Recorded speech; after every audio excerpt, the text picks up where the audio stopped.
today we're going to be making macaroon cookies. This is one of my favorite recipes to make, and the good thing about it, or a nice thing about it, is gluten-free. So anyone that has gluten evasion, they can certainly make this recipe and use it.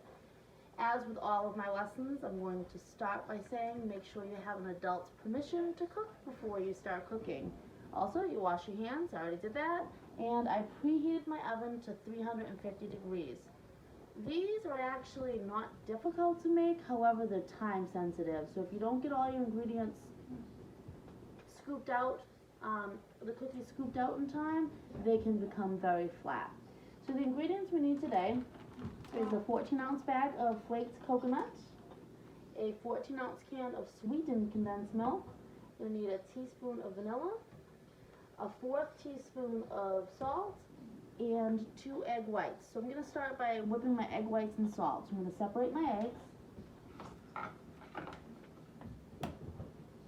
And it's really important not to get any of the yolk in here, okay? So I'm just getting the whites. I don't know why I'm losing my voice.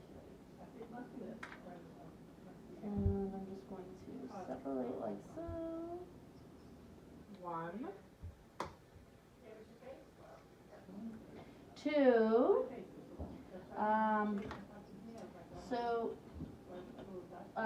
Yep, very important to make sure you don't have any of the yolk.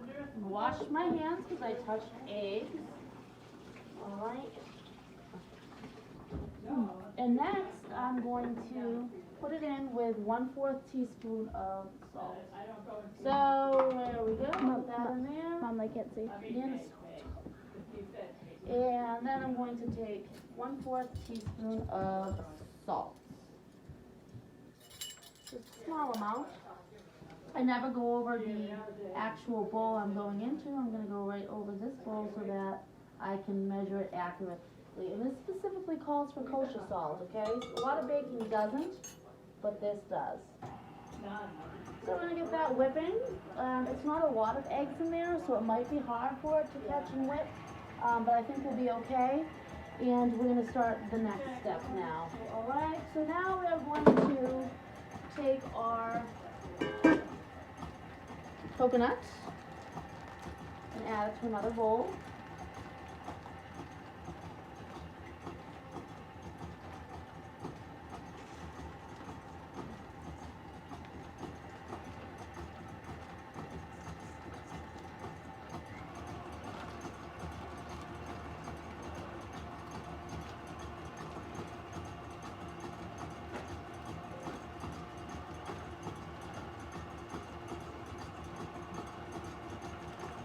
So the coconut goes in here. Our teaspoon of vanilla goes in here.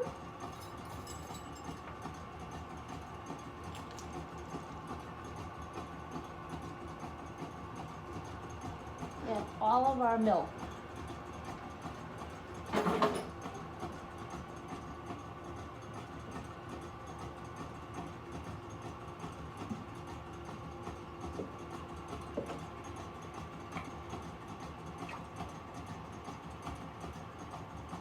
Spatula, get in there, make sure you get all of the 14 ounces.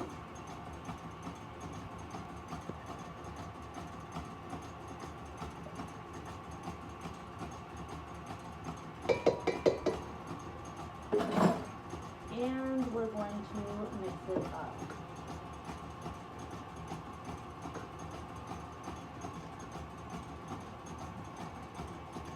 When they start to foam, you can kind of turn it up a little bit.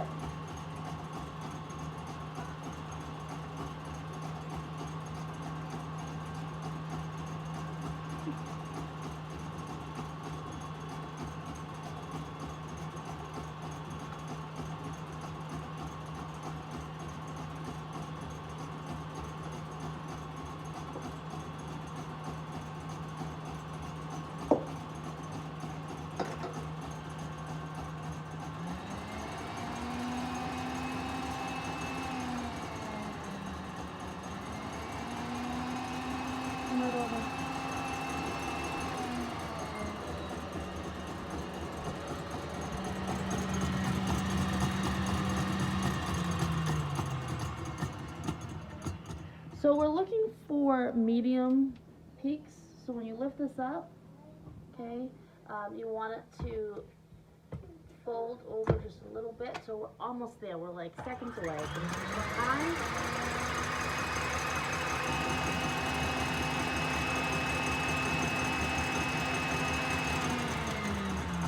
Oh wow, that goes fast. Yeah, it does go fast, and that's so when you take it and you take your whip, you put it up. Okay, see, it's still a little too soft because we want it to stand up just a little bit. So, like I said, we're close. The problem is or the difficulty can be once you take it to the level you need it to, it's very easy to go too far. So, again, I'm gonna put it on.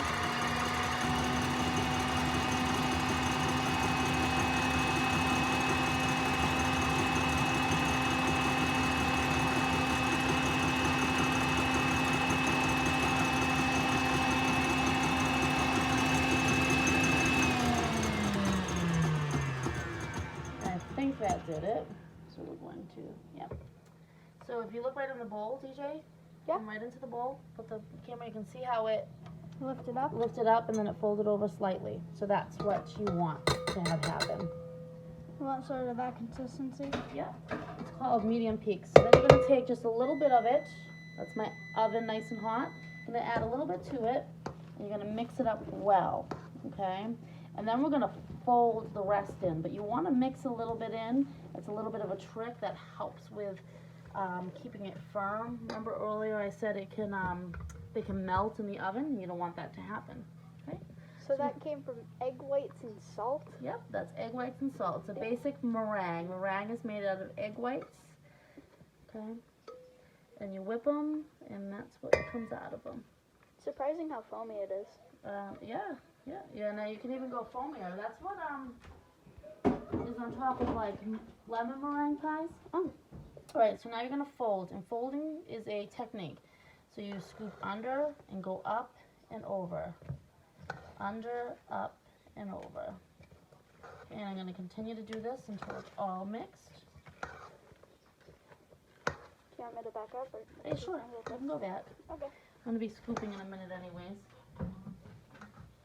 Once you add the egg whites, that's when it's super important to move quickly. So once it's all incorporated, which we are, we're going to take our batter and we're going to scoop them up.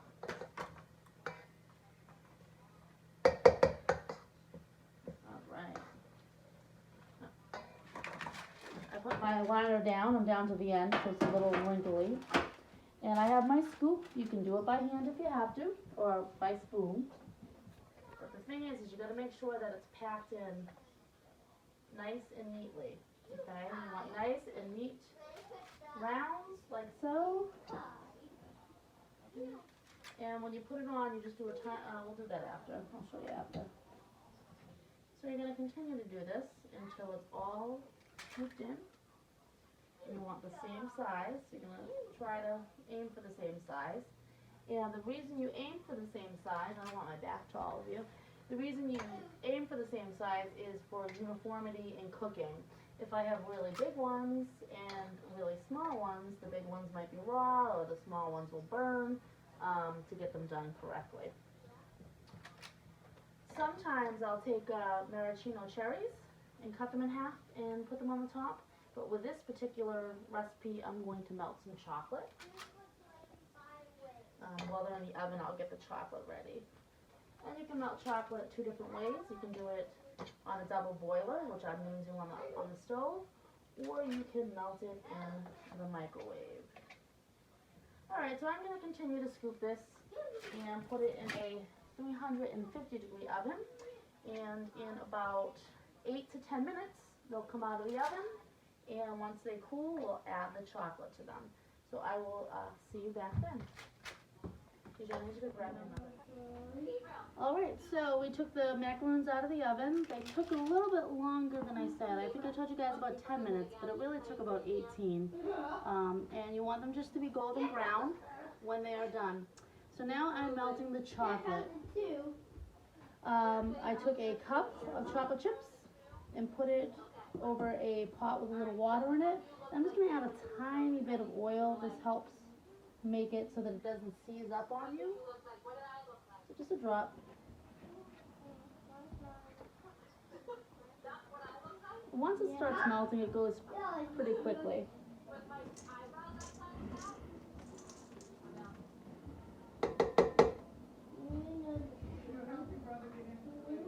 You can start it. All right, once it starts boiling up, I'm just going to shut it off so I don't hurt myself. It's making enough heat. And then we're just going to move it around until you get a nice smooth chocolate. Okay. So we're almost there. We want it so that we can drizzle it.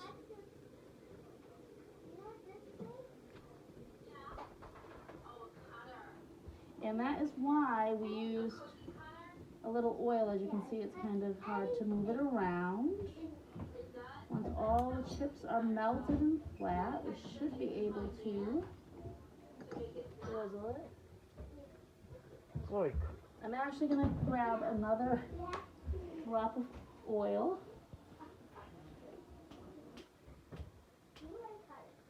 If you had shortening, you could add it to it when you're melting the chips as well. That does the trick. Or you could use good chocolate, which unfortunately I didn't have.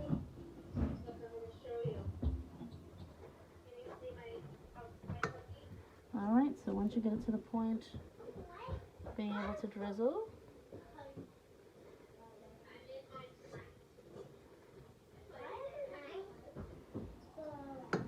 how drizzly it's going to get. Now, a little more oil to it. Just, you want it so that you can drizzle it.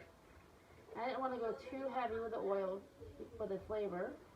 You want it to get too greasy, but you do want it so that it is workable.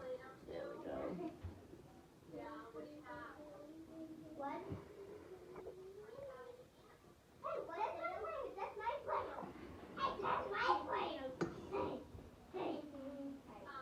I'm just going to add a tiny bit more, and that's it, because I don't want it to get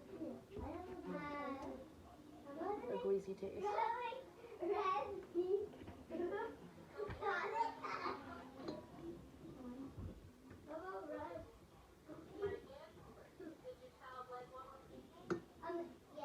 There we go. Just move this out of the way. And once it's drizzly, just go back and forth. Or if you wanted to, what some people like to do is take it and just dip the bottoms. That's an option as well. So whatever you desire to do, you don't have to add chocolate. You can do the cherries like I said. And like I said before, these are gluten-free, so any of you that can't have gluten, this is a nice recipe for you. Need dark brown and light brown. That's all right, and that is it. My macaroon cookies. And that's what they look like. Bye everyone, I miss you. Hope to see you soon. Thanks.